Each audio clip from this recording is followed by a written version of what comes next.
তোমার কি মেরেছে ভূতে? না না না,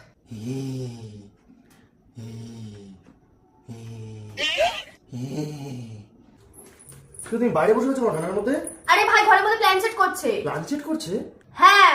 কেন? আরে ওর কে মারা গেছে, তার কাছে টাকা পায়, তাই জন্য ও প্ল্যান সেট করছে। তো যে মারা গেছে সে কি নেমে এসে ওকে বলে দেবে নাকি কোথায় টাকা রয়েছে? ও তো আমাকে তাই ও বললো। তাই বললো, তুমি শুনে নিলে? হ্যাঁ। তা ঘরের মধ্যে এগুলো কি করছে? প্ল্যান সেট করছে, তুমিও যাও না। আরে কেন যাবো না? তুমি ওখানে বসো।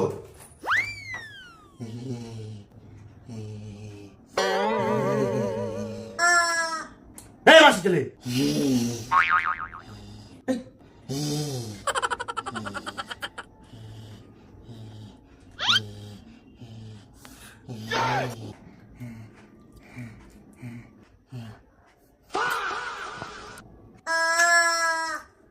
আরে শিমুটা ফ্রিজ থেকে বার করে নিয়ে আসছিস কেন?